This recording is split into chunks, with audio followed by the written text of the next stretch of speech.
लखनऊ की डालीबाग स्थित सरदार पटेल आवासीय योजना एक बार फिर सुर्खियों में है। जिस जमीन को माफिया से मुक्त कराकर गरीबों के लिए आवासीय परियोजना के रूप में विकसित किया गया था, अब उसी पर अवैध निर्माण का नोटिस चस्पा किए जाने का मामला सामने आया है। सिंचाई विभाग द्वारा लगाए गए इस नोटिस के बाद 72 फ्लैटों में रहने वाले परिवारों में हड़कंप मच गया।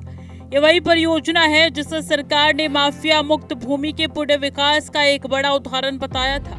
इस योजना के तहत 2314 वर्ग मीटर भूमि पर लखनऊ विकास प्राधिकरण ने 4 मंजिला 3 ब्लॉकों में कुल 72 फ्लैटों का निर्माण कराया था। इन फ्लैटों को आर्थिक रूप से कमजोर वर्ग के परिवारों को आवंटित किया गया और कुछ समय पहले ही मुख्यमंत्री योगी आदित्यनाथ द्वारा लाभार्थियों को चाबियां सौंपी गई थी। मुख्तार की जमीन पर बवाल, 72 फ्लैटों पर नोटिस चस्पा, सीएम ने दी थी चाबी, लेकिन अब स्थिति पूरी तरीके से बदल गई। सिंचाई विभाग ने दावा किया है कि ये भूमि उसकी है और ये निर्माण कार्य नियमों के विपरीत हुआ। विभाग की ओर से लगाए गए नोटिस में फ्लैटों को अवैध निर्माण बताते हुए 7 दिनों के भीतर परिसर खाली करने की चेतावनी दी है। इसके साथ ही दीवारों पर लाल रंग से क्रॉस का निशान लगाए जाने की घटना ने लोगों के बीच दहशत का माहौल पैदा कर दिया।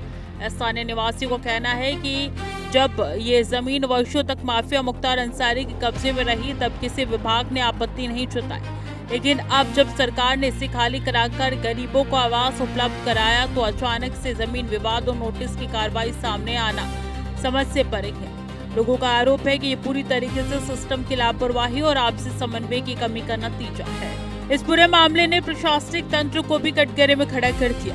लखनऊ विकास प्राधिकरण और सिंचाई विभाग आमने सामने नजर आ रही है, जहाँ एक तरफ एलडीए का कहना है कि पूरी प्रक्रिया नियमों के तहत की गई थी और भूमि आवंटन से पहले सभी जरूरी जांच की गई थी। वहीं सिंचाई विभाग की कार्रवाई ने सवाल खड़े कर दिए हैं कि आखिर बिना समन्वय के इतना बड़ा कदम कैसे उठा लिया गया।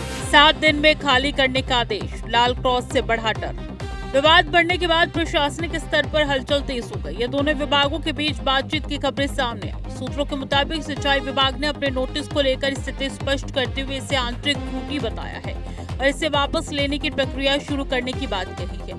वहीं फ्लैटों पर लगाए गए लाल क्रॉस के निशान हटाने का भी आश्वासन दिया गया है। हालांकि इस पूरे घटनाक्रम ने लाभार्थी परिवारों को मानसिक तनाव में डाल दिया है। जिन लोगों ने वर्षों बाद अपने पक्के घर का सपना पूरा होते देखा था, वो अब अनिश्चितता के माहौल में जीने को मजबूर है। लोगों के मन में सवाल गहराता जा रहा है कि जब मुख्यमंत्री स्तर से आवंटन किया गया था तो फिर उसी संपत्ति को अवैध कैसे बताया जा सकता है।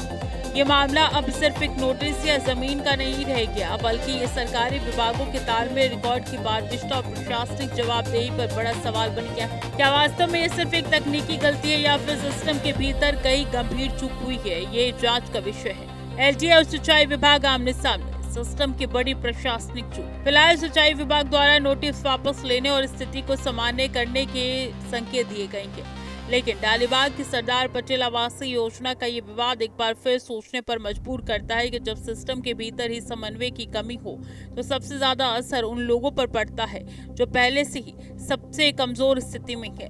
ये मामला अब भी कई अनुत्तरित सवाल छोड़ गया है, जिनके जवाब प्रशासन को देने होंगे।